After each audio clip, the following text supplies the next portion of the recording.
Good evening, race fans. Thank you for tuning into DRL TV. My name is Getty Buckner. I'll be joined tonight by Taylor Butcher Benjamin, and it will be our pleasure to bring you live action of the DRL Truck Series. Last week, the DRL Truck Series invaded Auto Club Speedway in Fontana, California.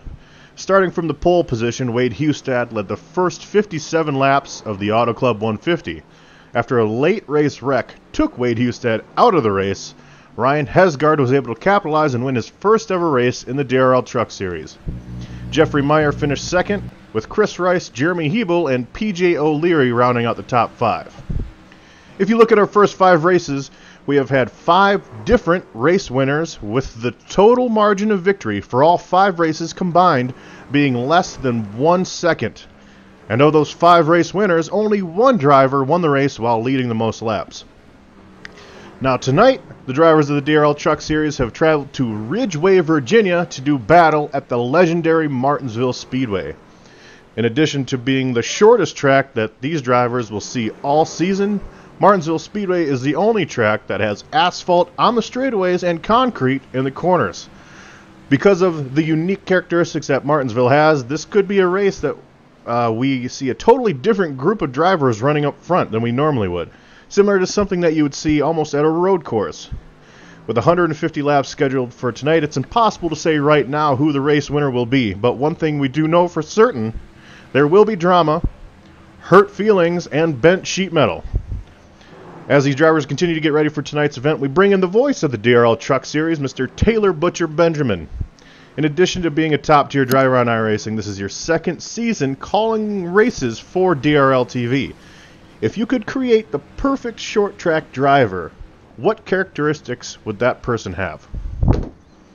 Well, Getty, the key to being successful on a short track is keeping your tires under you, and particularly here at Martinsville, how tight these corners. You got to be able to roll the center and then get a lot of speed on exit, and that'll carry you down the straightaway. But more importantly, you got to have a lot of fire in your heart, but a lot of coolness in your head. That is very well said, actually. Now, one of those drivers that I think could actually fit the bill is a driver we're going to bring into the DRL booth here and talk to real quick. Robbie Armstrong, do you have a copy, sir? Yes, sir. I got you loud and clear. Well, last fall we went here to Martinsville, and you finished 3rd. But you were in contention for a race win the whole race. You led some laps there. The season so far for you started, it's been very up and down. What can you do tonight to make it so that you kind of get that momentum swinging in the right direction as we get to the short track portion of our schedule? Well, this is definitely the track to start it at. For some reason, I think pretty good to this, but just about making some laps, staying clean, not putting myself in positions where something happened. Yeah. Now we mentioned with the up and down season that you've had, so far this week here in DRL, we've seen some drivers with a lot of skill get caught up, with in situations here that weren't really of their own doing. Is that really avoidable here, or is there just a lot of luck that is involved here at Martinsville? Yeah, there is a little luck. You got to have a lot of faith in the people running behind you, but hopefully running up front gets you away of some of that. But with racing, there's always a little luck involved. Well, Robbie, I appreciate you talking to us. You are our defending truck champ, and you did finish 3rd here the last time we came here to Martinsville. So I know with you and myself both, we expect great things from you this race. Yeah, hopefully I can get a win, get a notch in that win column. Absolutely, absolutely. Well, you have a good race there, Robbie. All right, thank you. Now, another driver that we will be bringing in is Eric Weatherholtz. Eric Weatherholtz, you got a copy, sir?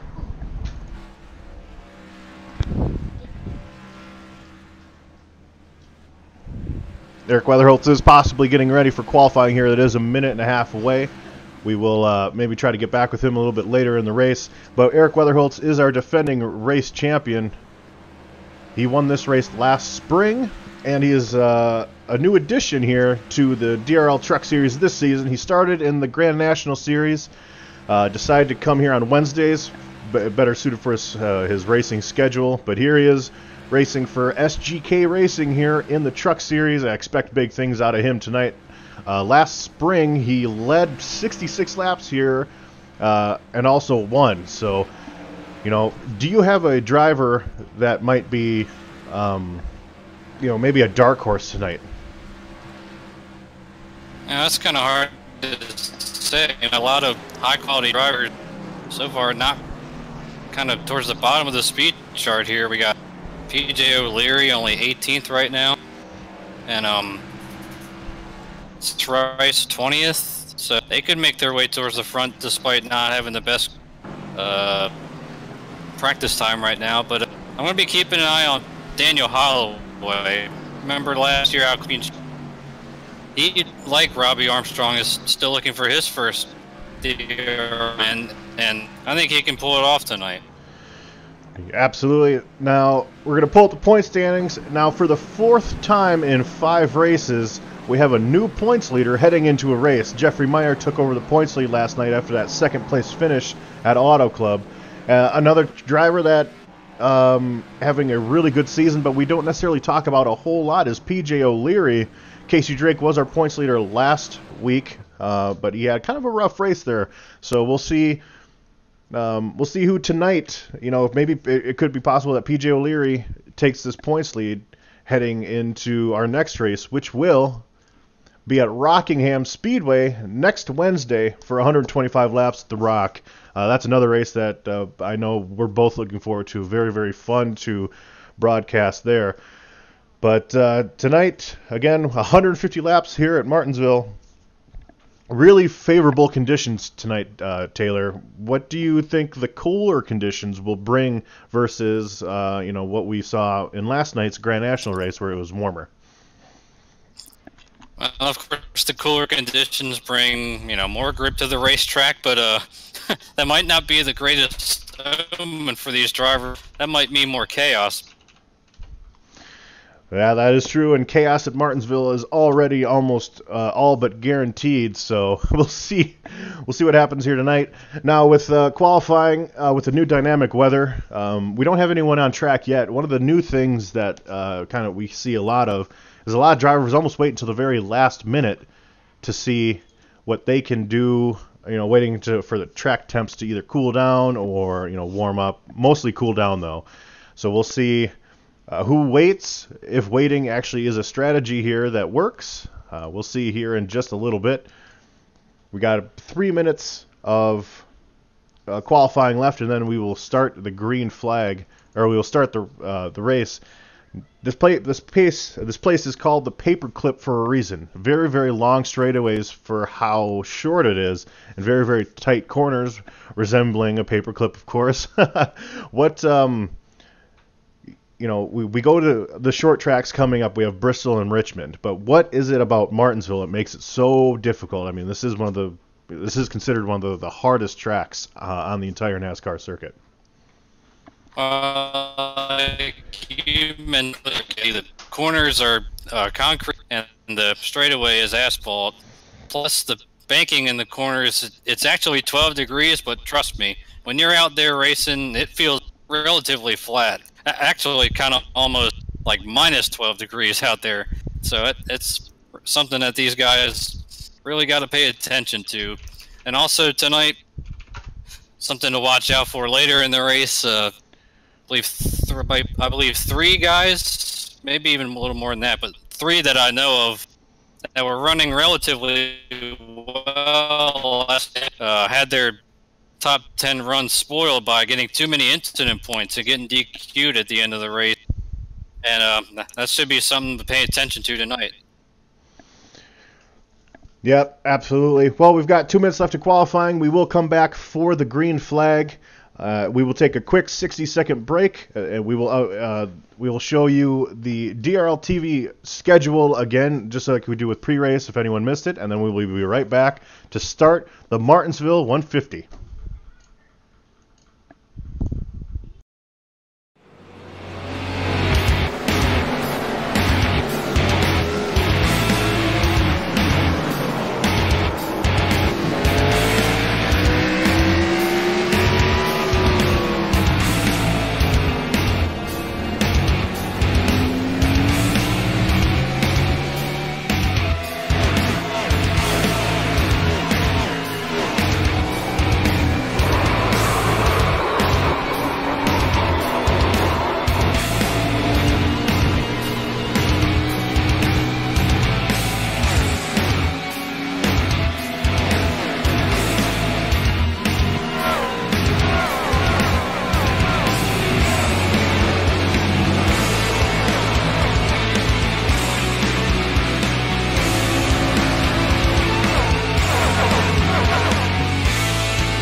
And welcome back to DRL TV. Again, this is the Martinsville 150, 150 laps in store tonight at the shortest track that we will visit all season.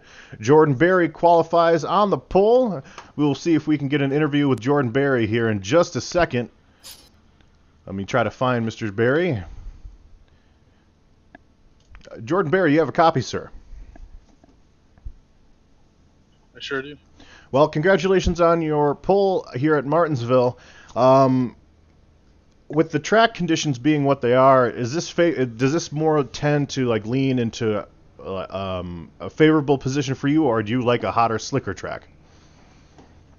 Being a little new to iRacing, I haven't taken into consideration a lot of that stuff, but for the most part, it seems like it's got a lot of grip right now. Now, obviously, track position here is huge. We've seen it all week long, how important it is. Is Martinsville a strong track for you, or is this going to be one of those places where you kind of have to use a little bit of pit strategy to maybe stay near the front? Obviously, you qualified well, but race pace, is obviously something a little bit different. Yeah, I think that obviously pit strategy comes in a little bit, but I think trying to stay out in front, keep the track clean is going to be the key to trying to get around. Awesome, Jordan. Well, we hope that we talk to you at the end of this race as a top 3 finisher. Congratulations on your pole award. Hopefully you can get some laps led here tonight and keep that season rolling.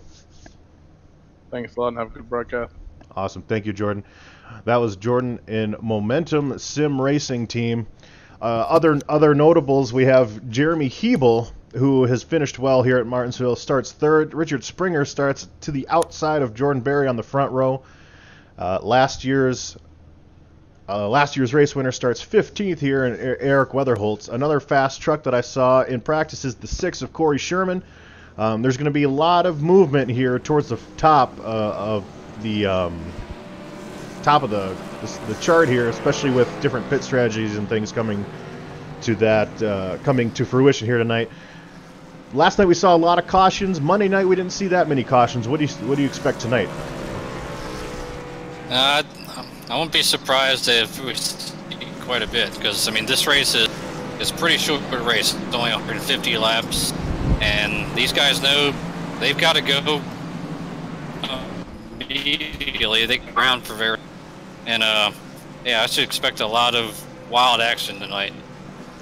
Now we'll see it here tonight, and we'll make note of it. I'll make sure to make note of it later on as the race continues to unfold. But these trucks handle a lot differently than some of the cars that we saw on Monday and Tuesday. Almost a completely different racing line. If you're able to hang it on the bottom here, you're going to do well, but it's very hard to keep these trucks down on the bottom. With the pace car coming in, we are just about ready to go green here at the Martinsville 150.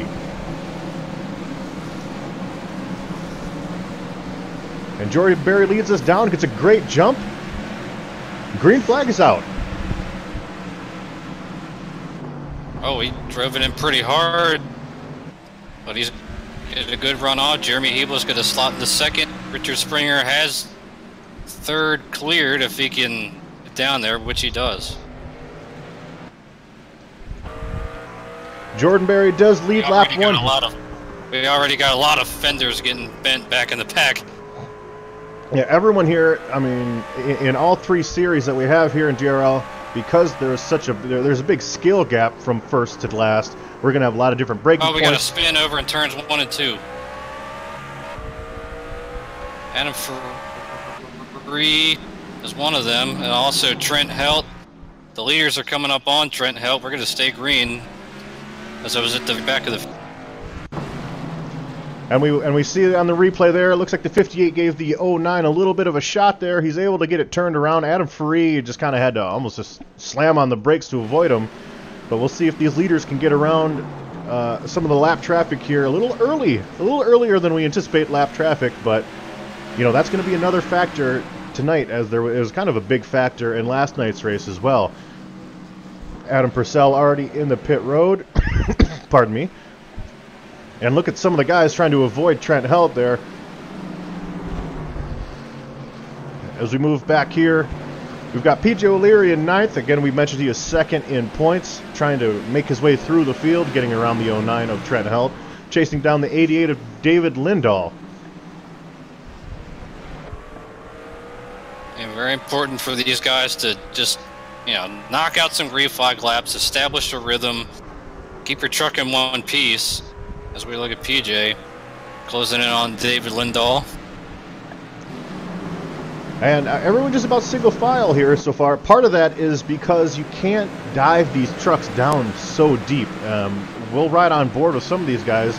There's going to be a lot of something that we don't see at most tracks. There's actually going to be a lot of downshifting. We'll hop in with our second place runner here, Mr. Jeremy Hebel, and see. And you can see he's the downshifting into third, trying to get that runoff on exit.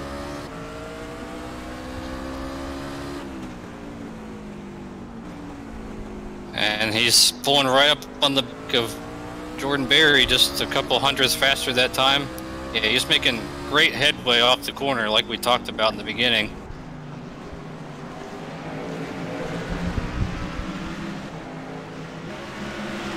Looks like Jeremy's trying to be pretty patient right now. And that patience goes a long way here. Lap 9 of 150, so still plenty of racing left to do. Oh, got wrecking in the back. We do have a yellow. It's Roy Grande Jr. That's too bad. Started fourth, and he's sitting backwards up in turn 2 with some heavy damage to the left front. And that was actually the 52 of PJ O'Leary that gets very loose on entry and ends up taking him out. I do apologize, I was in replay mode there for a little while. We'll watch another replay of this as Roy Grande, PJ O'Leary side by side coming off of turns 3 and 4 and coming down into turn 1. PJ tries to dive it down low and just loses the rear end.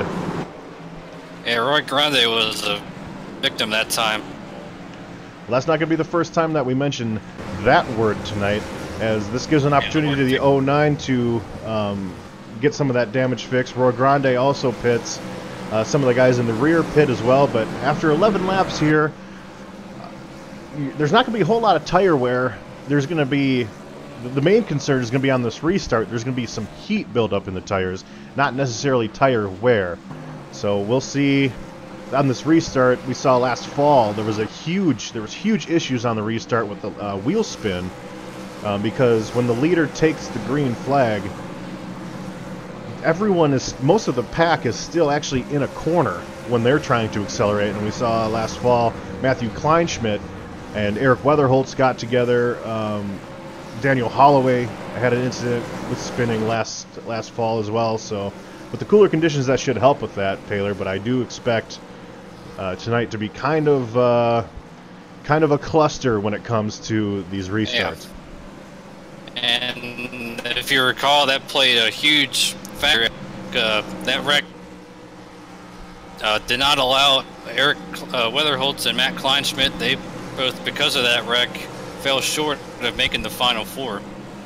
And couple with 72 of Matt Vanderkooi, Roy Grande Jr. getting damage fixed.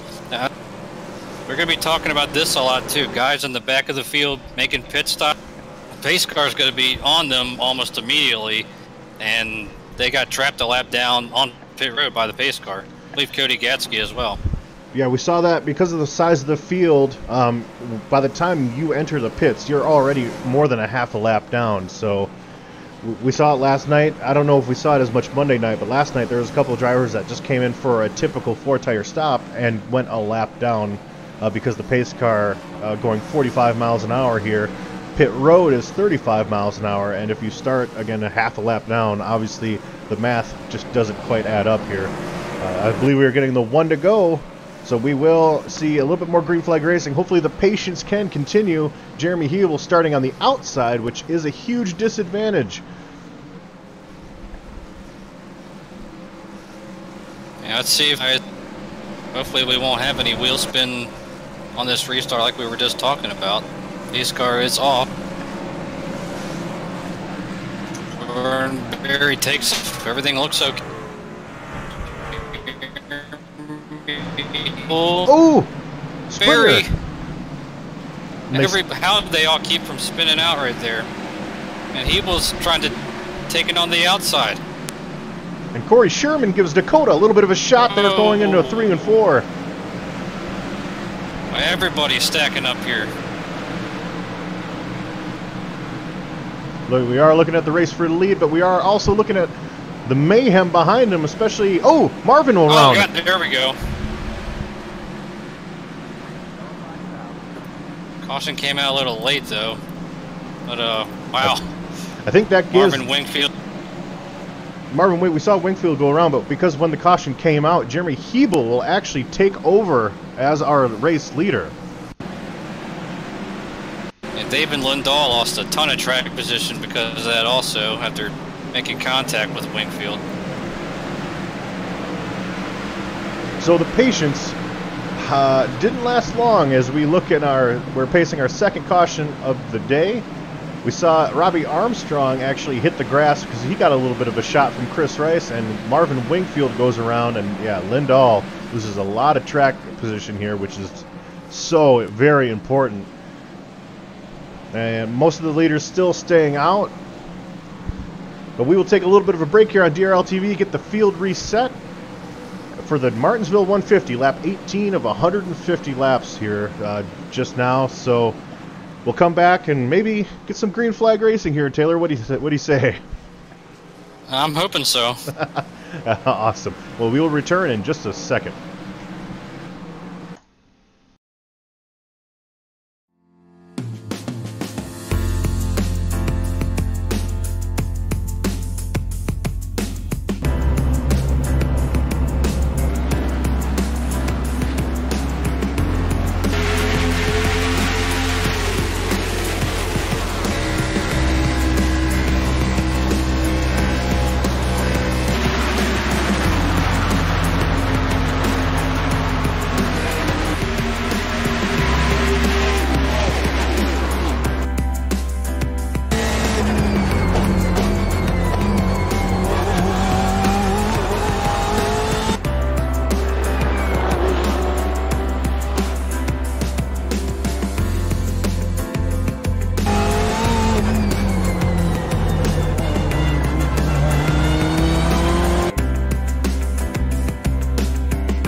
Welcome back to the DRL Truck Series here on DRL TV, just set to go green here for the third time tonight. Jeremy Hebel, your new leader. Jordan Berry to the outside. Dakota Wilkins, first truck behind Jeremy, his teammate there on the inside. And we'll see if we can get some more green flag racing here. And Hebel gets a great jump and some wheel spin there. Wilkins keeps Jordan Berry pinned up to the outside. And Richard Springer lost a little bit of time on that that restart. He went really high in 1 and 2. Oh, got more wrecking in the back. Was that Chris Rice? Now kept it straight. Nope. He is not. No, he gets turned again. And David Lindahl. Owie. That's two in a row for him. Let's get a quick replay of that. Chris Rice gets loose going into 3 and 4. Bounces off of Terrence Sine. Tries to keep it going, and in trying to save it, you can see when he accelerates, he just loses that rear end grip, goes right into Roy Grande Jr., right into David Lindahl, and caution number 3 waves tonight. One thing that you already mentioned and will mention again, trying to fix damage here at Martinsville is almost impossible without going several laps down, even under pace speed, so getting damage here, getting it fixed is going to be a chore, as a few of those drivers involved now have significant damage to try to fix. As long as your suspension isn't too messed up and you have full power under the engine, a lot of these drivers are probably just going to decide to continue, to just keep on keeping on, even with almost probably a minute of damage that they have accrued so far. And I mean, once you get that kind of damage, there's not a whole lot you can do other than just pray for more carnage and just ride it out, like you said. And another little tidbit here that a lot of viewers aren't going to be aware of is the X rule. When you make contact with a vehicle, significant contact rather, and also you go off the track, the racing surface, you get something called an X. Those do add up. A lot of league events, those X's aren't really they don't really come into play. But tonight there is actually every night there's a limit. You have 16 X's, which means that you can hit a car or go off track until those X's reach 16, and after that you are actually disqualified from the race. So drivers like David Lindahl, Roy Grande Jr., Chris Rice, they're probably almost halfway there already. So so bad. That's not a good sign, being only 26 laps in. I mean, just to put a period on that, the other night for me in the Cup race, I got about 12 first laps, and I had in complete defense mode the rest of the race. Fortunately, I didn't get DQ'd, but it really upset how aggressive it.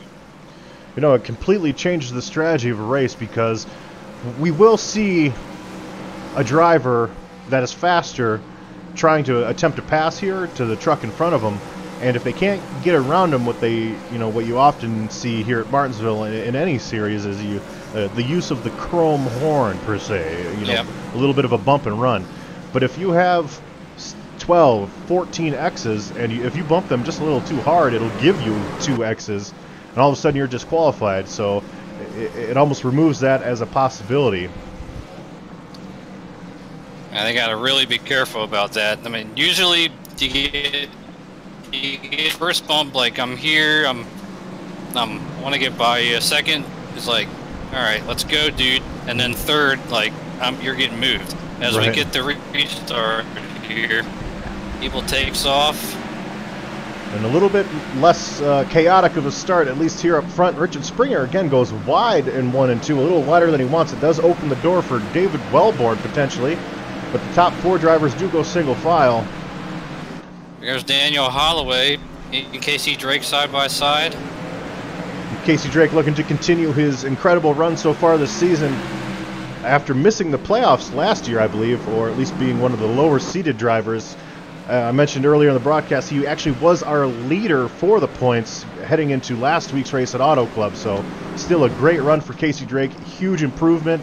The DRL Truck Series hasn't gotten easier. That means Casey Drake has gotten a lot better as a driver, and especially if he can maintain a spot like this. We saw a great run from him at ISM, which is not an easy track. Another spin.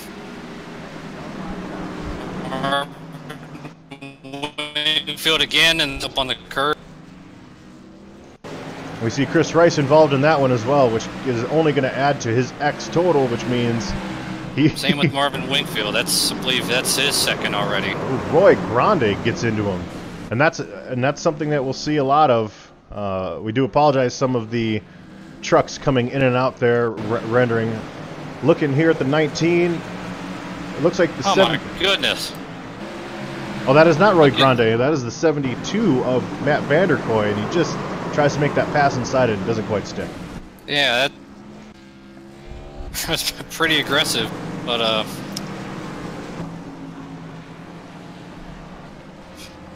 And the leader's still deciding to stay out after 33 of 150, so that's not really surprising.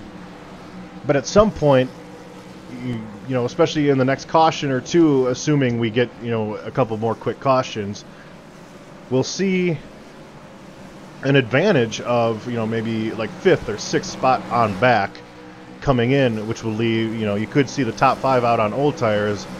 And if we get a long green flag run after that, you'll see some of those guys be able to make that inside pass like Matt Vanderkoy tried to attempt there. They'll actually be able to make it stick on newer tires, and that'll put these leaders at a huge disadvantage. So far, that has not been the case. Everyone deciding that track position is way more important.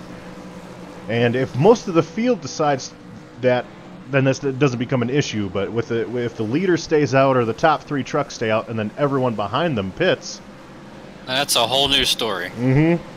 That is a whole new story, especially with how much grip you need to maneuver these trucks around Martinsville, as we've seen already. People trying to attempt to pass. We saw PJ O'Leary just lose the rear end there, trying to make what you would almost consider a simple pass. And so here at Martinsville, the simple things just tend to be more difficult overall. Yeah, I mean, that's just how tight these corners are. You got to run so close to the curb, and if you're on the outside, you got to keep that guy pinched down, almost hitting the curb. And if that guy actually does hit the curb, he might bounce up into you. So I mean, it's tough to race here.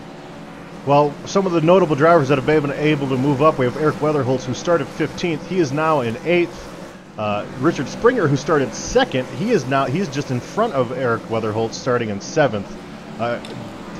Richard Springer finally be able to start on the inside row here. We saw he started on the outside row the last 2 restarts and lost a ton of positions. David Wellborn with an impressive run so far here in the side of the top 10. Terrence Sine, who is the last car in the top 10, desperately needing a good run here tonight. Yeah, after starting 28th, actually not taking a qualifying time, that's a great start for him.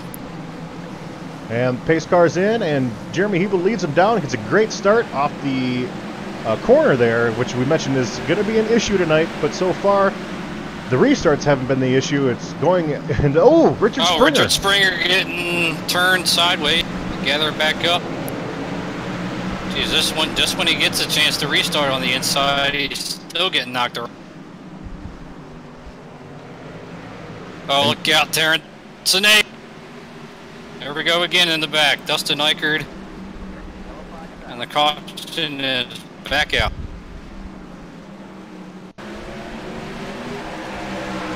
We're looking at a replay here. And Terrence Sine takes a big shot from the 29 of Ferree. And Eichert also gets into him, checking up here. There's just no room. I mean, if you see, we'll go on board with Dustin Eichert. And we will see what he sees. Coming here into 3 and 4, not a lot of room, especially considering how much room we had last week at Auto Club. And Terrence Sine, as soon as he tries to gather it, he's a little sideways. He takes up the entire exit of 3 and 4 there at Martinsville. And Sine got gathered back up. Jeffrey Mott couldn't get stopped in time, bumped into the back of Eichert, and just typical chain reaction wreck here. And the leaders continue to stay out here as lap 39 of 150. Why would they pit right now? I mean, no, that's true. We're going to keep having a car. That is true, and we saw some pit strategy play into last night's race. The fastest car didn't win the race. It definitely was pit strategy, and staying out front here was just so important. And we also saw it in Monday night's race with Seth Noel. He didn't end up getting the finish that he wanted, but he led a majority of the race because he stayed out, even though he didn't qualify incredibly. And once you get out front, it's just so hard to pass here in any car or truck that, you know, he was able to capitalize. And eventually, I know he got tangled up with Hunter Johnson, who they were running 1 and 2, but at the end of the day, though, the point of the story being pit strategy here is we will start to see it eventually, and we will see track position be key, especially at the end of the race. We're not quite a third of the way into this race yet. We still have more than 100 laps to go. So I imagine it's going to be when we get like a 20, if we ever get one of those, then things will get interesting with the pit strategy. And we're seeing there the 77 does have to pull over. That's another result of the leaders not pitting. Some of these guys trying to get the wave around. I mean, we will see a lot of lucky dogs here continue to get cautions at this pace, but if you try to get the wave around here, you only can get that if all the leaders in front of you pit. And if they don't do that, you have to go right all the way to the back and let all these trucks pass you.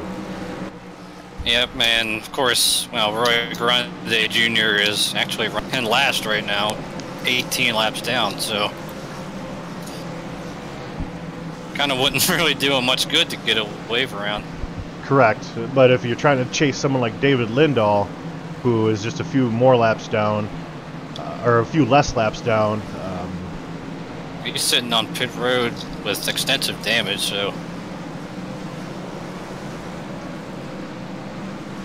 Well, we're about half a lap away. So far, it's been the Jeremy Hebel show. and the green flag just about ready to wave here, as right where the grass ends is where the leader controls the start, and Jeremy wastes no time. He and his teammate Dakota Wilkins 1-2, and they will get clear of traffic. Casey Drake trying to find a place to go behind him in the 87 M&M's Toyota. Noticing Dakota Wilkins, he's had several opportunities to dive down into the curb on the restarts, but he must like how it feels from the second lane, because that's where he's been. And it is so hard to get these trucks down there. We say it every week how the truck is a momentum-based vehicle, and if you can get away with running that second groove up almost and get that run off without opening the door for someone to attempt to pass on the inside, you'll see a lot of drivers do that. We even saw it last night in the Grand National Series, where people would take the little higher entry, a higher exit to try to get the more straightaway speed. But here in the trucks, it's much more significant. And we're looking back to Dakota Wilkins, our second place finisher. Ooh, Jordan Berry! Look out! Big moment there. Only loses 2 spots. Casey Drake capitalizes, moves to 3rd. Yep, and that also moves Holloway up to 4th. Jordan Berry, even after getting loose, only drops back to 5th, but he is going to get pressured here by Robbie Armstrong and Eric Weatherholtz, last year's winner, up to 7th. And Weatherholtz looks inside of Robbie Armstrong. So easy to get to the left. Your full throttle, come out of there. Very easy to spin the rear tires and get the truck sideways. Oh, and we see Robbie Armstrong looks inside Eric Weatherholtz back at around 7th spot. We see Holloway lose some positions as well because of similar handling issues. And we see Armstrong also, when he was trying to attempt that pass on Weatherholtz on the inside, we saw him, or we could actually even hear him lose the rear end.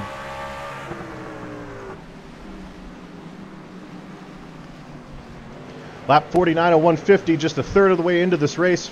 Finally getting a little bit of green flag racing. You can see how quick these trucks can get spread out here. See just how these trucks are handling now that we've finally got a bit of a run.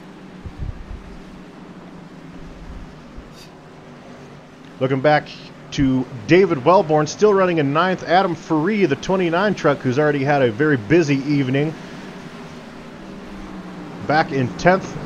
Corey Sherman, 11th. P.J. O'Leary, 12th. Jeffrey Meyer, our points leader, is in 13th with a beat-up race truck. Unfortunately for him, it's been very much hit and miss for Jeffrey Meyer this season, as he tries to come up on P.J. O'Leary and has to hit the brakes, which does affect his exit speed. And with all the different entries and exits that these guys will have, a lot of drivers, different strategies with rolling the center here at Martinsville, which is the most important aspect of getting around here, is rolling the center. If one truck doesn't quite do it the same way that you would, you have to hit the brakes, which, depending on how much rear brake you're using, you could either turn yourself trying to check up for a driver, or just ruin your own momentum, and that allows you to get past from the driver behind you. And that's very frustrating behind the wheel, trust me, as we see Meyer still having his handful with Corey. Boy, almost three distinct grooves back here with O'Leary, Sherman, and Meyer. We were riding on board with Meyer trying to, and you saw he took that the more inside groove, and you saw all the time he lost on the straightaway because PJ and Corey Sherman both able to get a very nice run exiting, and you can't pass we're gonna see a lot of passes attempted on the entry of the turn, and you can't do that if you can't keep up on the straightaways. As right here we see Meyer looking inside. You know how Terrence Tanay stuffed it in there, but almost ran the back.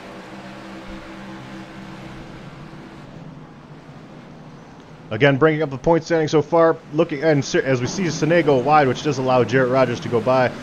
Jeffrey Meyer, P.J. O'Leary, Casey Drake, David Lindahl in fourth, having a great season so far. Not going to get the finish tonight that he needs. A lot of these contenders up here still in the race and still in contention, so we could see a lot of shake-up here still as we go into Rockingham next week. It's getting busy at the front of the field as the leaders begin to work lap traffic. And looking at Daniel Holloway still in 5th, Eric Weatherholt 6th, Robbie Armstrong 7th, Richard Springer in 8th, and just behind them, David Wellborn still hanging on to the 9th position with a little bit of a gap between he and the truck in front of him, but Adam Free still all over his rear end, and P.J. O'Leary, who had that early race incident, trying to make his way back to the front.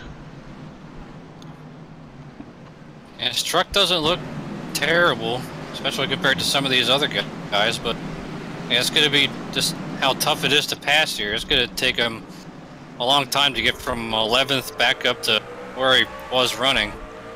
Well, especially as the tires wear out, you're going to lose a lot of forward bite. So you have to be, you have to really size up your competition more so than you normally would. You have to set up your passes more so than you normally would.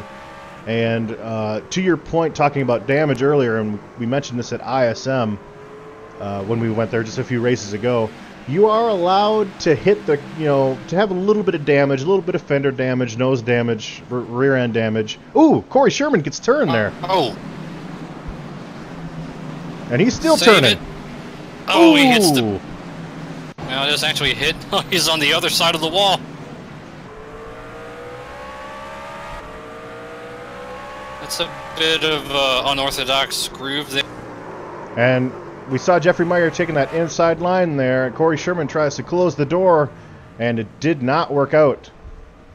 We'll take one more look at that replay. Sherman's made his way to pit road. Well, he's got to be fuming right now. And he didn't really close the door so much on Jeffrey Meyer as it seems like Jeffrey Meyer just ran out of patience trying to pass him. And Corey Sherman, oh, that is heartbreaking. That is not the part of the track that you want to be racing on. No, not at all. And yeah, he's already gone one lap down as he's getting service, and he's probably going to go at least. That is heartbreaking. He qualified well. We talked about how he was doing well in practice. But the top three have kind of separated themselves from the fourth place driver of Daniel Holloway, who did make his way around Jordan Berry. Jeremy Hebel, Dakota Wilkins, and Casey Drake are your top three. Eric Weatherholt still running in sixth, trying to get around lap traffic and Jordan Berry. Weatherholtz, as we noted, is our defending race winner, so he does know how to get around here. He led 66. Ooh, Jordan Berry again. Jordan Berry again. It's twice now off turn 4. He's had a close call. And when you save a truck, or when you save any vehicle, it adds, especially in the rear end, it adds a lot of heat. So it's not just the time that you lose when you get loose, it's also the time you lose trying to cool your tires back down for the next lap or two. So he ends up losing 2 positions there, as we even see Robbie Armstrong get a little loose off that corner. So handling here is definitely becoming an issue. And Corey Sherman, he's back out, but he's 4 laps down after that mishap. That's what you want to avoid at all costs, is pitting under green, because that's what can happen to you. We still do have 21 trucks on the lead lap, which is very impressive here at Martinsville. Marvin Wingfield, the last truck, or no, sorry, 16 trucks on the lead lap, which is still impressive considering the amount of cautions and calamity that we've had to deal with so far this race. Looking out of Jeremy Hebel, his windshield there, he is our leader, and you can see the lap traffic. He will be coming on in just about a quarter of a lap there. Lap traffic doesn't have to move. So this could affect Jeremy Hebel. You know, passing here on these older tires is going to be very, very hard. And Dakota Wilkins, with being 0.7 of a second back, we could see that number shrink dramatically as Hebel comes up on these faster lapped trucks. Yep, and just to your point, they've pulled in within 0.7 of a second. Wilkins is behind Hebel, and Casey Drake's all over the back of Wilkins too, as gets the wall. But like you said, this lap traffic, if Hebel has a tough time getting through it, it'll just pull the leaders right up to his back bumper. Well, and one thing with lap traffic, they're going to fight Jeremy Hebel way harder than they're going to fight Dakota Wilkins. Because as Cody Gatsky either intentionally goes wide or doesn't unintentionally go wide there, but letting Jeremy Hebel pass. But with Jeremy Hebel being the leader, he controls whether a truck is a lap down or not. So they're going to race him a little bit harder than they'll race any other truck here that's not for position.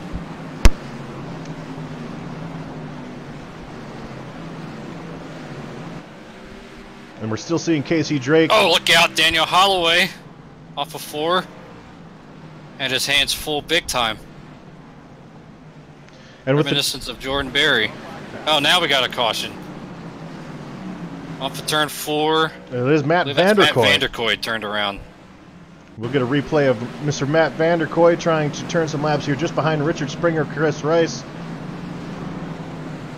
I was all by himself. Similar to Daniel Holloway, just not quite as fortunate. And let's take another look at that, and I want to hear what happens. I'm going to assume this has something to do with downshifting. You're trying to get that bite off the corner, but there can be wheel spin on these older.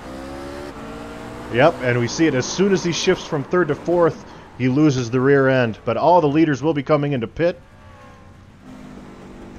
Yeah, this eliminates the strategy because we've run, I don't know how long that was, about 40 laps, so no question, 4 tires and fuel. And most of the leaders have not pit so far in this race. PJ O'Leary stayed out, though, along with David Wellborn. And we are watching the race off of pit road.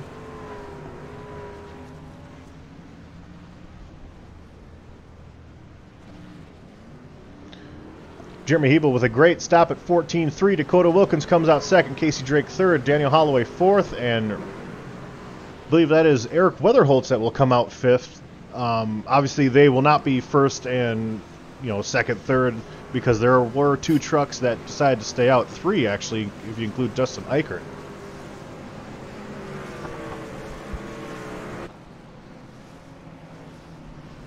And well, Eichert and O'Leary have made their way to pit road, but David Wellborn has not. At least not yet. And he does come... Oh. Nope.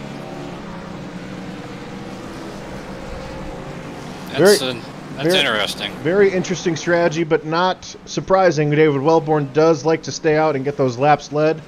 But this will allow Chris Rice to get one of those laps back, as he is in front of the leader. So with the one... What has happened to Richard Springer? He is a lap down now in 16th.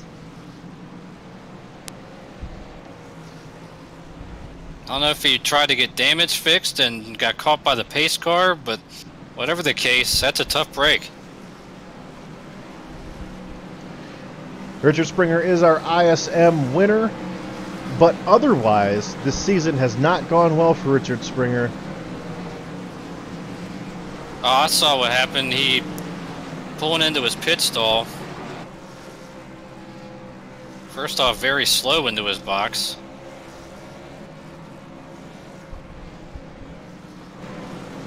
I'm not sure what's going on there. It looked like he was in the box fine, and he just backs up. Well, we have half a lap to go to green. David Wellborn is our race leader, followed by Jeremy Hebel, Dakota Wilkins, and Casey Drake. Daniel Holloway is your top 5. Watch for a wheel spin here on the 96. Yep, he better be up on the wheel, guess. He's got a lot of hungry hounds behind him. Green flag is out, lap 79 of 150, as Jeremy Hebel tries to take him on the outside. Which he does. Here comes Casey Drake as Wilkins is hung in behind Wellborn.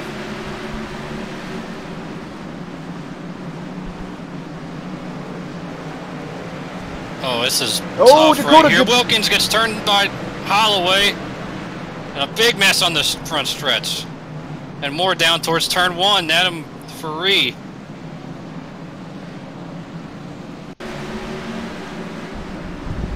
Well, it was Dakota Wilkins trying to make a very bold move to get past Wellborn, but the 26 of Holloway was there.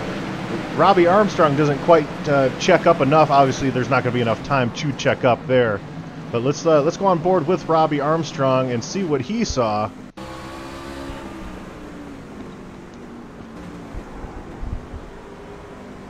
Yeah, Holloway was definitely there. Dakota Wilkins.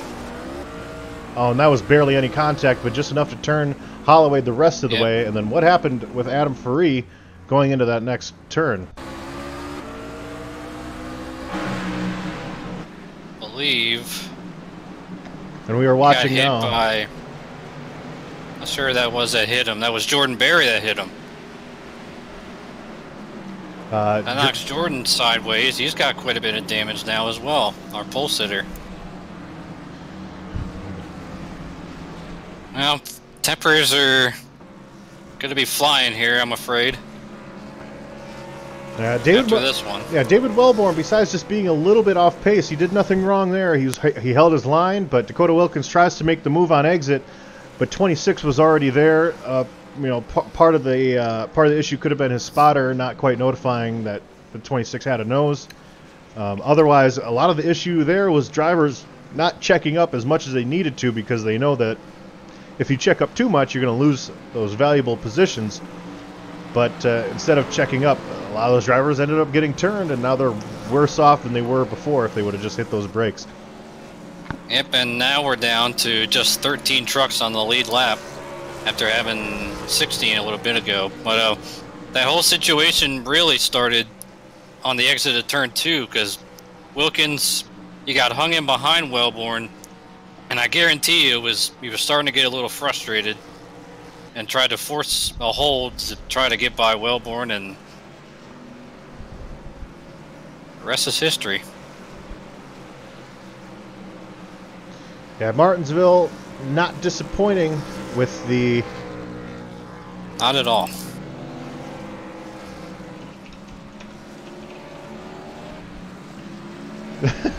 Typical Martinsville.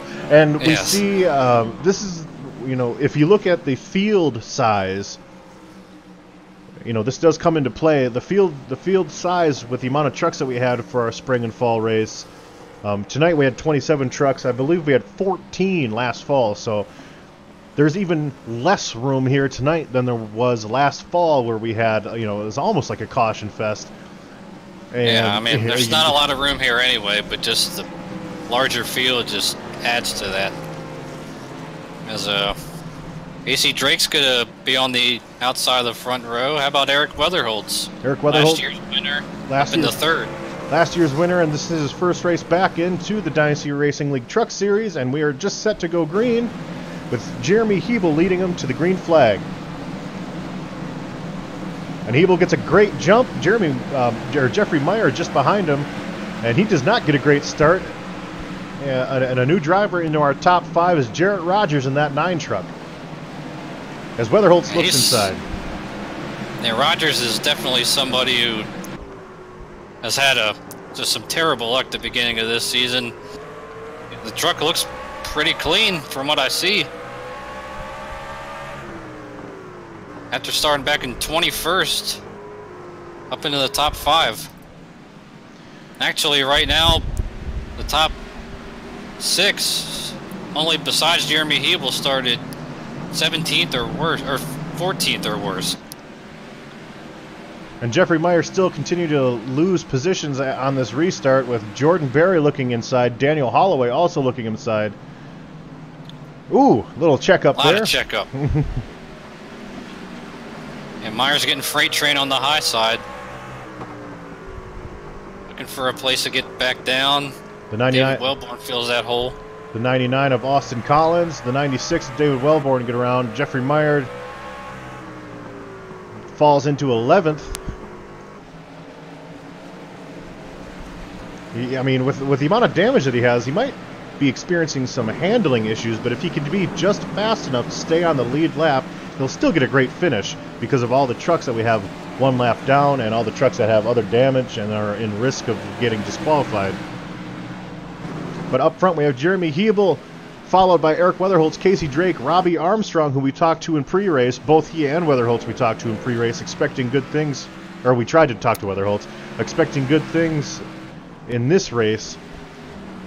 And a big gap between PJ O'Leary in 6th and Jordan Berry in 7th. And if Jordan Berry Hebel's can... definitely, he's starting to set sail. He's out to a 2.5 seconds. I mean, he is just getting... The way he's taking these corners is just, he's really killing these guys through the center and on exit. PJ O'Leary can continue this good run, maybe get past a few more trucks as Jeffrey Meyer continues to struggle a little bit. He could be our 5th different driver to lead the point standings going into our 6th race. No, it's like being the points leader is like a bad omen. Mm-hmm. That is what it seems like. Yeah, Jeremy Hebel seems to be just in a class of his own, and we saw last night the race winner, even though you can get a little bit of damage here, the driver that won the race in last night's Grand National Series was the only driver that had no damage on his vehicle and had a 0x. Jeremy Hebel right now is probably the cleanest truck on the track, so therefore it's not a huge mystery as to why he is not only leading, but gapping this field considerably. Yep, and that driver who won last night, not naming any names, but yeah, he was the class of the field after making a strategy call. And part Come of on, it, Giddy, give yourself some love. part of it is luck. It's I mean, with how tiny this track is and the fact that it's basically a one-groove track, we see some varying grooves, but it's not like Bristol or Rockingham where we'll see people be able to pass, you know, on the outsides, unless there's obviously a big tire wear difference like we saw with David Wellborn. It's very tough. It's a, you know, we'll see it when we go to the Milwaukee Mile. We'll see it when we go to New Hampshire. A lot of it's luck. A lot of it's a track position. And last night was a huge example of that. And we saw Anthony Burrows on Monday night also, who was not the fastest car for most of that race, but with track position and a little bit of luck, he was able to get the lead towards the tail end of that race, and then he never gave it back up. I'm looking back at Dakota Wilkins. He's only managed to make it back up to 12th after running about 2nd or 3rd most of this race before the incident off turn 4. Man, his lap times are about half a second off of Jeremy Hebel right now, with Jeremy Hebel running a 20.9, Eric Weatherholtz running 21.1 that last time around, Dakota Wilkins running a 21.3, so a little bit off the pace. Part of that might be the dirtier air, part of that might be some of the damage that he experienced when he cut the nose of the 26. Yeah, I'm assuming that rear damage is probably causing some handling issues for him. And we're looking here at Richard Springer, who had that weird anomaly happen where he got 2 laps down. Still, you know, he has the pace, but he does end up getting by Dakota Wilkins there. That is not 4th position as Richard Springer is 2 laps down in 19th position. Well, I mean, if there's any silver lining with these two drivers, they have a win, so won't affect them as far as their chase hopes, but well, it might. It's certainly got to be disappointing. It might, because Jeremy Hebel right now is in position to be our first only repeat winner of the season. So we're gonna have 26 races until we get to the playoffs, and if we have a different race winner every time, which I know won't happen, but if we have a different race winner several times, you know, there's only 12 drivers that make the playoffs. So if you have that one win, but 11 other drivers also have a win, and the rest of your races weren't that great, you'll still end up missing the playoffs. Yeah, 2 wins. If Hebel can finish the deal here tonight, that'll be huge for him. Now Hebel's going to have to start dealing with some lap traffic here. He does have a 2.5 second gap over Eric Weatherholtz, but right now, that time by Eric Weatherholtz was a 10th faster, so we'll see what happens as Jeremy Hebel experiences some of this lap traffic. Some lap traffic will be nicer than others. Yep, just like Dustin Eichert pulled high out of the way. But Casey Drake also has not let... Oh, in front of the leader? That was close right there with Adam Faree up on the curb. And he pulls down on the pit road. We're taking a replay of this right now out of the nose of Jeremy Hebel.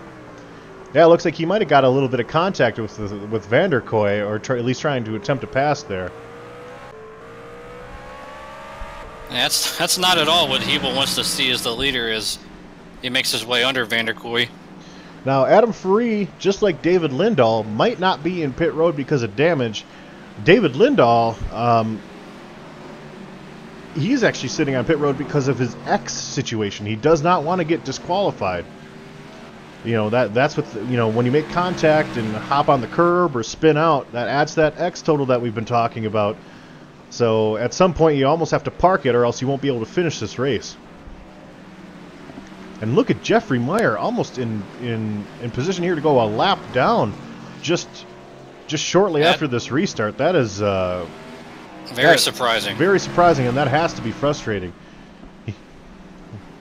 Yeah, I mean, I'm sure he's driving his heart out as hard as he can drive, but I mean, that truck's just so bent up right now, and he's at the mercy of it, and Hebel's going to be knocking him off the lead lap sooner or later. In fact, right now. In fact, right now, as we look at Jeremy Hebel go inside of Jeffrey Meyer, and that is not a tire difference either. That does put 11 trucks out on the lead lap, but they both have the same amount of tires underneath them. That is just a huge handling issue, or a power issue, depending on Jeffrey Meyer's situation. Yeah, could be both. Could be both here. And you definitely need that. You need max power to accelerate off these corners. But another thing is Jeffrey Meyer might be at that X limit too, so he might be really tiptoeing through here, knowing that he can still get a decent finish. After qualifying poorly, he can still get a decent finish here and salvage some of his points, but if he gets maybe 2 more X's or something like that, he would go from finishing 12th where he is now to, I believe, 20. I mean, I think he goes to the tail end of the field, so that would be 27th. You'll have to correct me if I'm wrong on that one. I'm not quite sure. I'm not sure he goes to last, but yeah, he would definitely drop a lot of positions. And Jarrett Rogers high off turn number 2. Battling with O'Leary for 5th and 6th. We're on board with PJ O'Leary, and you mentioned earlier he does still have a pretty clean truck here. Very impressive so far, considering all the spins and the fact that he was actually involved in an incident. I believe he was what brought out our second caution, spinning out Roy Grande Jr. This is nice to see these guys have a nice long green flag run. These guys finally are able to settle down. Yeah, we're watching Jordan Berry back in 9th now as he's gotten passed by Austin Collins, another driver who isn't here tonight that he was kind of in need of a good run, is Matthew Pont. He decided Martinsville was probably not a great place for him to turn his season around, and probably rightfully so, as he takes the week off here at Martinsville before we head to Rockingham next week. But David Wellborn still hanging on to the 10th position. Dakota Wilkins is our last truck on the lead lap, and he is on the same straightaway as his teammate Jeremy Hebel, so he is in. You know, it won't be very long before he's getting pressured to get a lap down here. Change for 3rd spot. Robbie Armstrong made a nice move off of turn 2 to get around Casey Drake. Move into 3rd spot, and now has got his sight set on Eric Weatherholtz. And with just inside 40 to go, we have all the leaders are running almost identical lap times. All 3 of them ran a 21.3 that last time by. Casey Drake ran a 21.7, so the top 3 starting to separate themselves as far as taking care of their equipment and heading here to the home stretch, the final stretch of this race. You know, you mentioned earlier, and we'll just make sure that people are aware, fuel will not be an issue here. Nope, not at all. So if this fortunately. So for these drivers, it's all about saving tires, not gas, but tires. And Jeremy Hebel, you know, right now doesn't have a whole lot of lap traffic to deal with, at least in the near future. So if these drivers are going to catch him, they're going to have to do it on their own. Yeah, Jeremy Hebel's definitely in the catbird seat right now. With I mean, just been flawless. But in about executing off these corners. we're looking out of the view of Jeremy Hebel, and right now he doesn't have any lap traffic. But very soon he's going to have a huge cluster of trucks to try to get around, which would allow Eric Weatherholt's Robbie Armstrong just enough time. You know, 30 laps to catch him. That's more than plenty of time to gain 3 seconds on somebody here at Martinsville. It doesn't take much. And with Curious. Pardon me, Taylor, you go. Sorry, Getty. I'm just wondering, David Wellborn was running up into the top 10. And now I see him, he's 3 laps down. Yep. Oh, he got DQ'd. He got loose off turn 4. Somebody ran the back of him, and that's the end of Wellborn's night. That's too bad. And other drivers that are not in this race any longer, that are definitely probably the victim of the disqualification rule. Chris Rice, the 02. Corey Sherman, the 6. Adam Faree, the 29. Those drivers are no longer in the race because of that reason. I almost guarantee it. And I'm sure there's a lot of other guys out here that are on the edge of having that happen to them. Looking at the battle for second, we have Eric Weatherholt still holding off Robbie Armstrong. Casey Drake back to 4th. Jarrett Rogers still holding on to that 5th position. Being caught very slowly by P.J. O'Leary, though. So P.J. O'Leary is, you know, trying to get another top 5 finish here tonight, as I believe that would make this would be his 3rd top 5 in a row if he's able to pass Jarrett Rogers and hold on for the rest of this race. Yeah, that Texas win last year at the end of the season really was a shot in the arm for PJ. I mean, he's proven that he's definitely championship caliber worthy this year. And is in position to possibly take the point lead tonight, if I'm not mistaken. Yeah, there is a 12-point gap between he and Jeffrey Meyer, so if he doesn't take it, it's going to be close. Another thing to note is that lead that Jeremy Hebel had that was around 3 seconds that has now almost cut down a full second there. It was at 2.2, now it's at 2.4. And once Jeremy Hebel catches this lap traffic more, he's going to keep slowing down as he's battling his teammate. He does end up putting Dakota Wilkins 1 lap down. Looking at Trent Helt, as Trent Helt does not put up a fight. And like you mentioned, Getty, once these guys, once they get lapped, they'll fight the leader harder until they actually get lapped, but then they'll let the 2nd, 3rd, 4th place guys go. Yeah, normally that's the case. Sometimes they don't let anybody go, and that's certainly, you know, that's certainly an opportunity for anyone who is in a close battle to, you know, if you're struggling to get past a lap car, and you know, that opens the door for, like, if Weatherholtz is having an issue passing somebody, Robbie Armstrong will be there to, you know, take advantage right away, because he's only 0.2 of a second behind our 2nd place runner of Eric Weatherholtz. Oh, someone climbing the wall on the front stretch. That was Matt Vanderkoy. Matt Vanderkoy. And trying to stay out of the way of 2nd, 3rd, and 4th place trucks. And he does he gets one more it again. time. And that's got to be scary for someone like Casey Drake trying to finish out this race. If we do just have 20 laps to go. We're now down to just 9 trucks on the lead lap, Austin Collins being the last one of those. It's a good run for Austin as well. He's had a tough race this season. I believe he actually missed a race. Yeah, we'll pull the point standings one more time. And going down the list here of drivers not having a great run, Jeffrey Meyer, Casey Drake, or not Casey Drake, David Lindahl, Jordan Berry was having a great run, and it seems like he fell off there. Probably that damage that he's had. He's been involved in a couple wrecks so far. Dakota Wilkins, Chris Rice, Adam Faree, Corey Sherman, Richard Springer, a lot of contenders not having the greatest of runs here at Martinsville, which Martinsville will certainly do that to you. Looking here at our leader of Jeremy Hebel, though, still holding on to a gap of 2.3 seconds over Eric Weatherholtz. Oh, got a wreck on the backstretch. Eric Weatherholtz, no! Oh, my goodness. We will get a replay of that. Man, that was trying to avoid a lap truck that had already spun. That was the 09 at Trent Hill. Oh, he actually just looks like he just fouled him down there, but my gosh.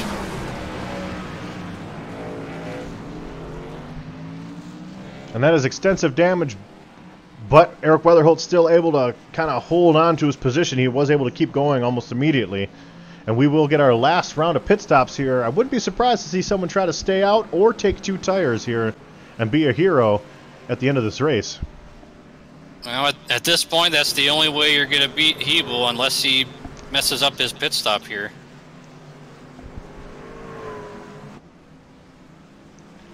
We are watching Hebel circle around and get back into his pit stop. Gets in nice and clean.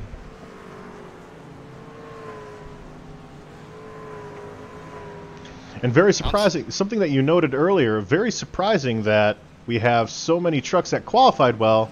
Robbie Armstrong first off pit road. Let me look. I believe it was just right sides. That is a 2-tire stop, just as we mentioned.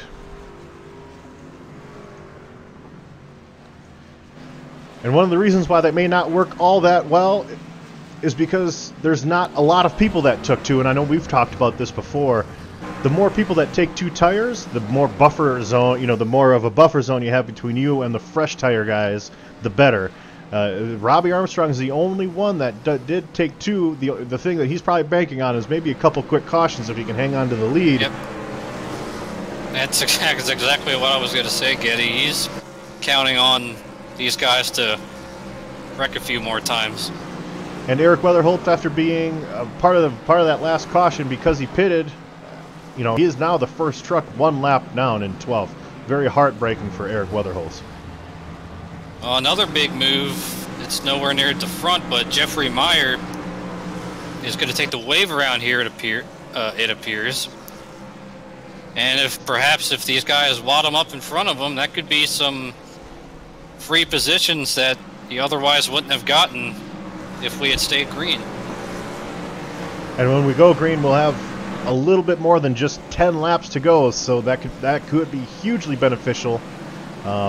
Because there is no overtime here in iRacing, there will be, we'll really only have an opportunity for 1, maybe 2 more restarts. So if there is a big wad of trucks and he's able to pass them, that just about finalizes the finishing order there for him. So that could be huge. It's an incredible observation there. Now, wave around trucks do go by, and Robbie Armstrong looking to get his first DRL victory as the pace car pulls in. Holds him down and takes off. Oh, he spins the tires! That gives Casey Drake a shot inside of Jeremy Hebel. They're dead even off turn 2. Hebel's got that high side drive. They're banging fenders in the back, but Hebel reassumes the lead. Now Jarrett Rogers up to 3rd. PJ O'Leary battling Daniel Holloway for 4th and 5th.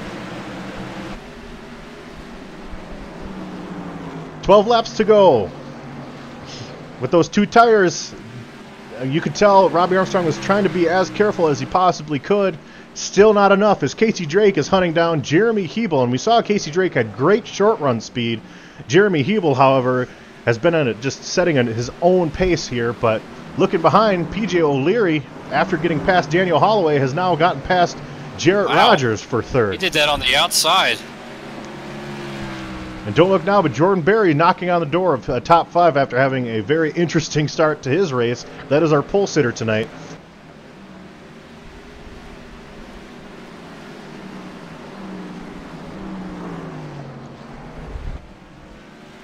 Looking at Jeremy Hebel, who's already stretched out almost a full second on Casey Drake. Casey Drake almost a full second over PJ O'Leary. The battle right now is for just inside this top 5 with Daniel Holloway trying to get around Jarrett Rogers. Oh, Casey Drake. Well, you can tell he's driving hard, but he just doesn't have the truck right now to get up there and race with Hebel. Yeah, 8 laps to go. PJ O'Leary trying to set sights on Casey Drake as Daniel Holloway trying to make a move on Jarrett Rogers. Jordan Berry just behind him.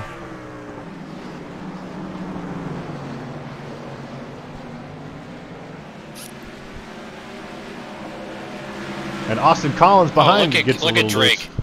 He's just... Oh! Up the hill goes Jordan Berry. Believe he got a bump maybe from Robbie Armstrong. Let's look. Or take a replay of that. no, that wasn't contact. He did that on his own.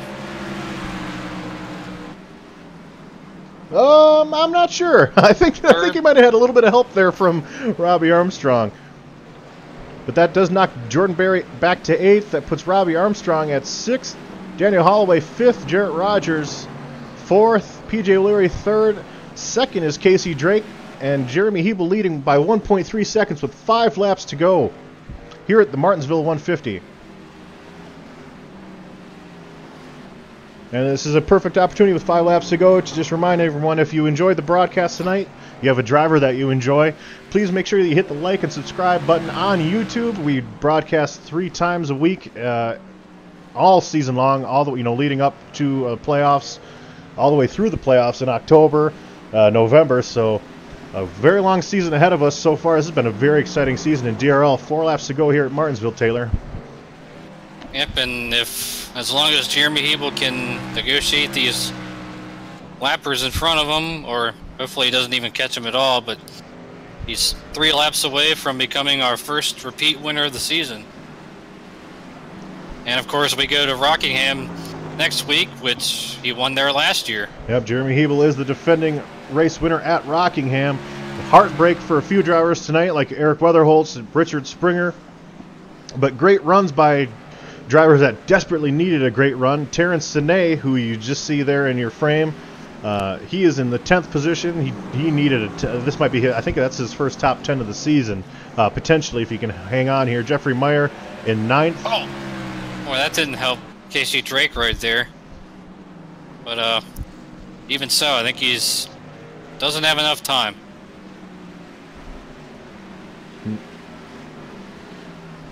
So final lap here for Jeremy Hebel. After qualifying 3rd, leading the most laps here tonight, the cleanest truck out here tonight. Just no surprise here as he crosses the start-finish line. But this will be our first repeat winner. And Casey Drake finishes 2nd, PJ O'Leary 3rd, Daniel Holloway in 5th, and Robbie Armstrong, who restarted in 1st and had that wheel spin, does end up bringing it home 6th, which is still a good finish considering the luck that he's had. Austin Collins, Jordan Berry, Jeffrey Meyer, and Terrence Sine will round out our top 10 here. But Jeremy Hebel, story of the race. What an impressive performance. Track position was everything.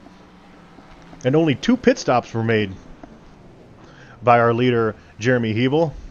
In 150 laps, that's pretty impressive.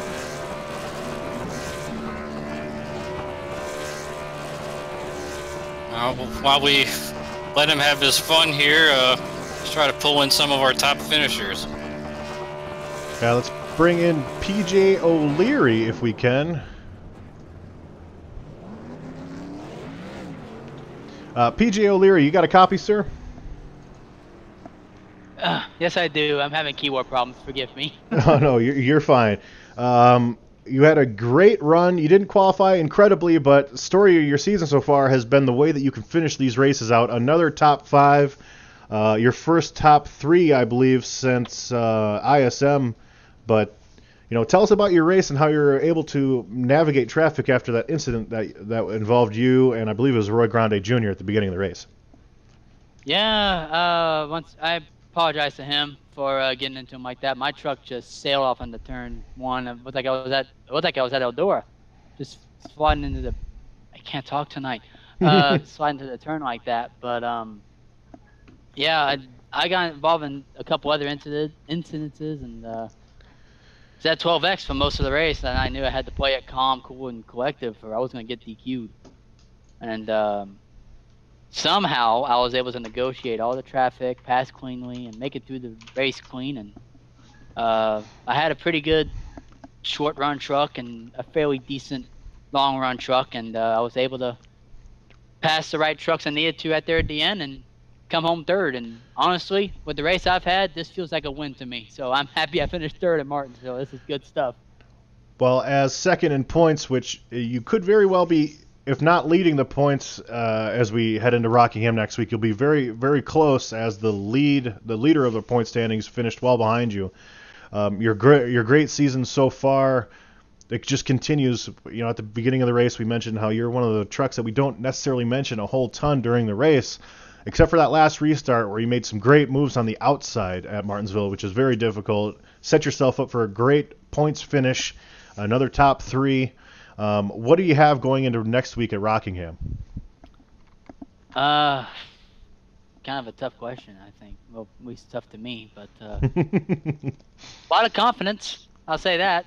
I knew at some point during the race I saw Jeffrey with a damaged truck, and I was like, this could hurt him in points. I may come out of this thing as the points leader if I run good and I finish the race, don't get DQ'd. And we were able to do that. Not only not get DQ'd, but also finish well. So, yeah, we might have to come out of this thing points leader. We'll see what the points say, and I'm probably gonna get penalized too for the incident I had with Roy. Once again, apologies to him and the S2R guys. But I love Rockingham. I remember getting a hosted win there, I think a couple years back. So pretty confident going into that race, and we'll see how good this number 52 Halmar International Chevy Silverado will do next week, and see if we can get ourselves our first win of 2019. Awesome, PJ. Well, a great run tonight so far this season even. It's just been very great for you. Hopefully you can continue that momentum as we head into Rockingham and actually get that win that just about all but guarantees you a spot in our playoffs. So good luck next week. But until then, have a great week, and we'll see you next Wednesday. Yeah, we'll try. And all right, see you later, guys. Yeah. Before you leave, please give us any shout-outs that you have before you exit the interview. I knew I forgot something. Of course, you guys for the broadcast, JP, all the guys that keep this league going, Halmar International for being on the truck, my teammates, Sideways Motorsports. I was so close to getting a win Monday. Oh, I was watching that. I was rooting for Hunter. Maybe he'll win next. Maybe he'll win next week. But yeah, my teammates over there. Who else? Forget everything. The drivers in this series, bunch of great drivers, good guys, fun people to race with. Family, friends, my girlfriend, everybody. Jesus, of course, he gave me this gift to drive a race car. Gotta thank him. Very patriotic. Gotta thank the soldiers always for their fight for our freedom and everything. And I think that's about it. That's about it. Well, you know what, PJ, that is good enough for me. You have a great week, and again, congratulations on a great finish here at Martinsville Speedway. Okay, thanks, guys. Yeah, you can definitely sense he's pretty excited after his top 5 streak continues here. Let's bring in Casey Drake, our runner-up finisher tonight. Casey, you got a copy?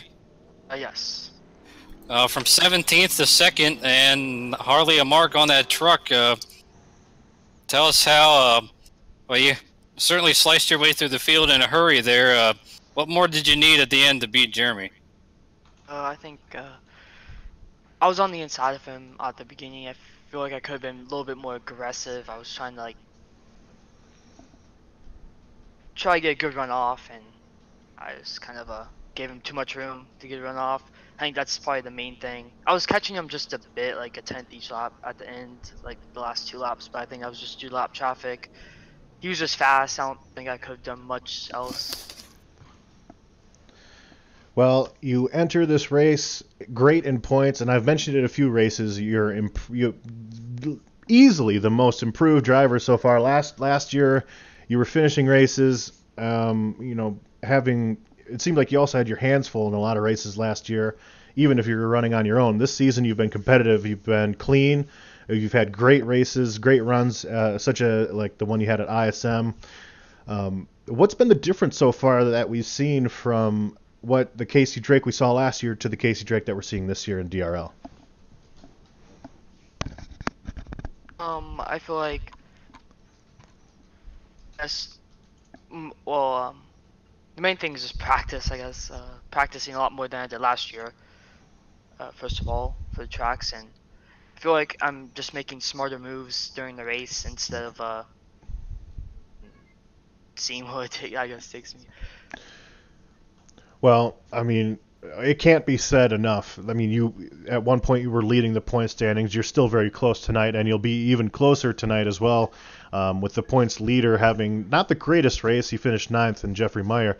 But, you know, what can you keep doing? You know, what's the trick of the trade so far, you know, that you plan on keep doing to keep this momentum up as we go to, you know, similar tracks that are very difficult, like Rockingham next week? Like I said, practicing definitely a lot for Rockingham. Last year I don't think I did too good there, but see how I do next week. And also just trying to not as aggressive, but like passive aggressive, like give them space and be aggressive when you need to be instead of just like wearing your tires out. I did that like at Atlanta, from like what I did before other tracks, and try to get better. Well, awesome run, awesome season so far. We hope to, you know, see it continue going forward. So far, the story of the season has to be you, and also the fact, you know, the driver next to you and Jeremy Hevel's been able to finally be our first repeat winner this season. But you especially, what an incredible performance that you've had so far this season, and we look forward to, you know, continuing that storyline as we go into next week at Rockingham. Give us your shout-outs that you have, Casey Drake. Well, I'd like to thank you guys for broadcasting the races, and I'd like to thank Dynasty Racing League for hosting all these races and allowing me to show my skills, I guess. Oh, absolutely. You have a lot of skill to showcase, and, you know, again, with you being the storyline of the season so far easily, and correct me if I'm wrong, Taylor, but we're very proud to be able to showcase skills like what you have, and, you know, all of these drivers here. It's been a great start of the season, very exciting, and you've been in the mix almost every race so far this season to get a victory, and hope that continues next week at Rockingham.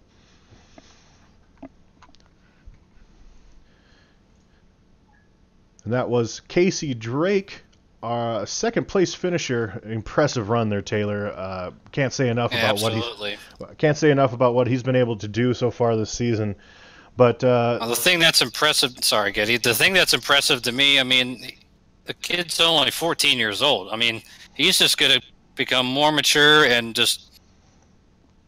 I mean, the future is very bright for him. Absolutely.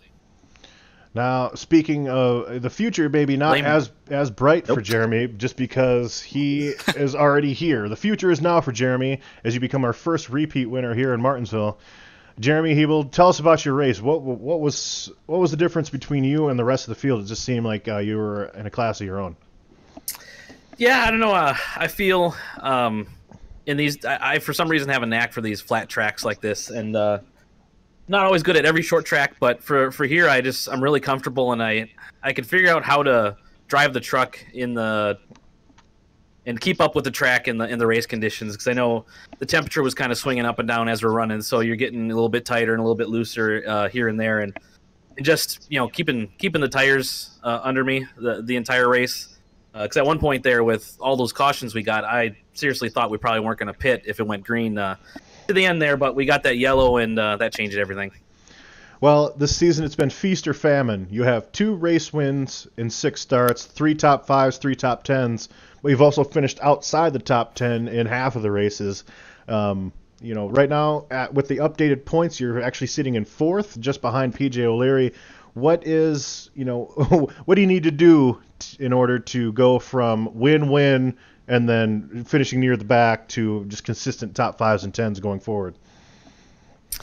I think the biggest thing is, you know, kind of qualifying up front. It seems like sometimes if you get a little further in back, you might be involved in some of the stuff here, because we got a pretty decent sized field, and especially at a track like this, there's not a lot of places to go to avoid stuff, but mainly just kind of getting rid of a couple mental mistakes that I made on my part too, and knowing at the same time, last year I had 3 wins and basically led the points the entire season, but I didn't end up the champion. So I know I don't have to be on top all the time. I can kind of bide my time, try certain things at certain tracks that we might go back to at the end of the year to be in better shape then. I mean, I got 2 wins. I feel I'm in a good spot. I don't, necessarily need to go out and win every race, but I mean, that's, as a racer, that's what you want to do.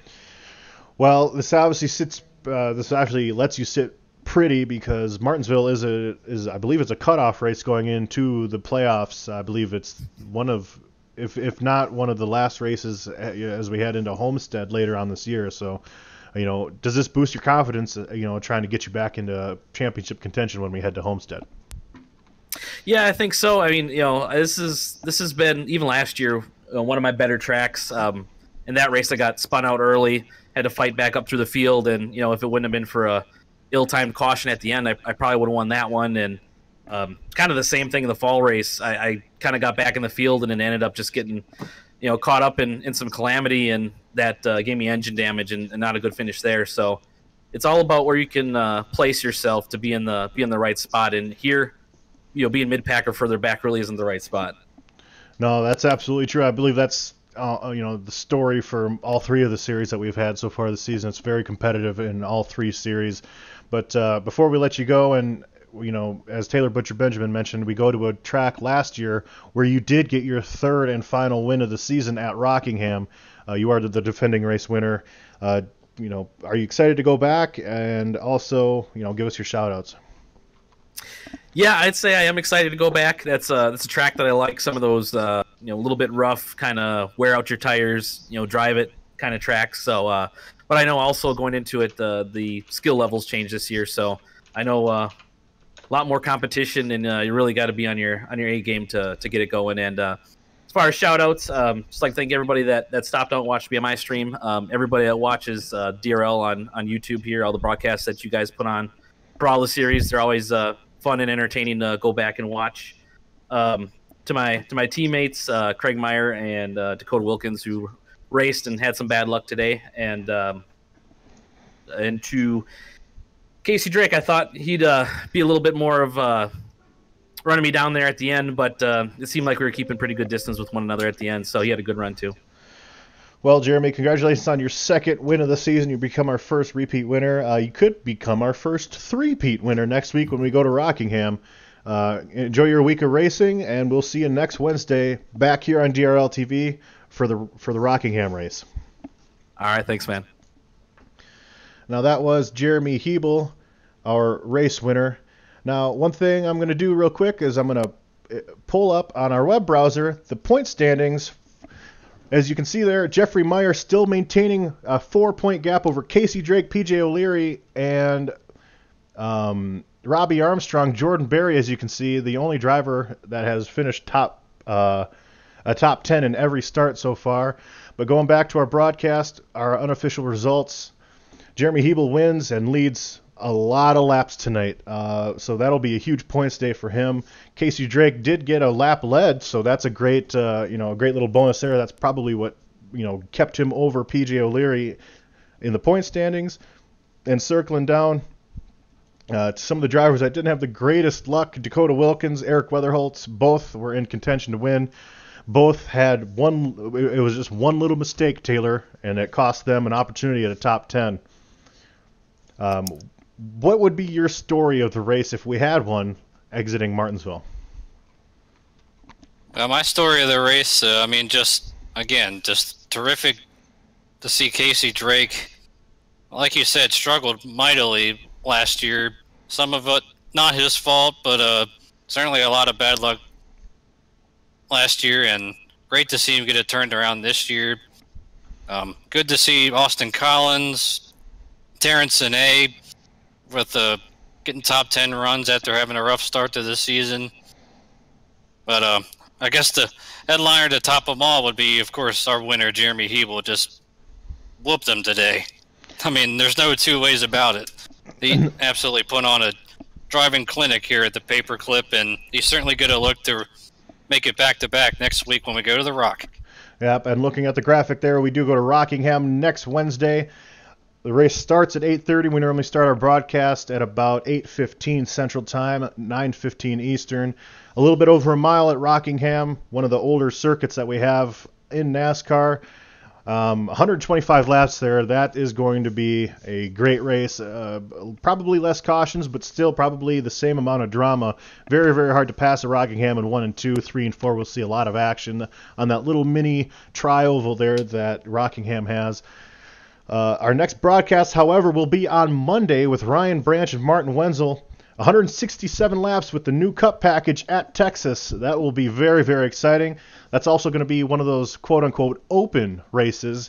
So drivers in the Truck and the Grand National Series will be allowed to move up and see if they can hang with the big boys on Monday. As we pull up all the names that are involved in Dynasty Racing League, just a reminder to all the viewers, if you like the Truck Series, if you like the Grand National Series, any of the broadcasts that we do all year long, please hit the like and subscribe button on our YouTube channel. You'll be notified anytime that we go live. And looking at all the names here, James Pandolf, our owner, Martin Wenzel, the guy that is in charge of all the graphics that you see, and more importantly, the guy next to me, who's been part of DRL part of DRL TV for 2 years, been the Truck Series regular, Mr. Taylor Butcher Benjamin. It's always a pleasure. Anything before we sign off here? Oh, it certainly has been a pleasure these 2 years, and as we say, only the first driver, Jeremy Hebel, is to record his second win of the season. So I wouldn't be surprised though next week if we can get, so far has been 5 winners out of 6 races. See, maybe if we can get 6 out of 7. Well, we have other drivers that haven't scored a victory, like Jeffrey Meyer, Robbie Armstrong. They're looking, Daniel Holloway, PJ O'Leary. There's a lot of drivers are knocking on the door. So join us next week at Rockingham as DRL TV takes on the Rock here in the Dynasty Racing League Truck Series. Viewers, thank you for tuning in, and as always, we will see you next week.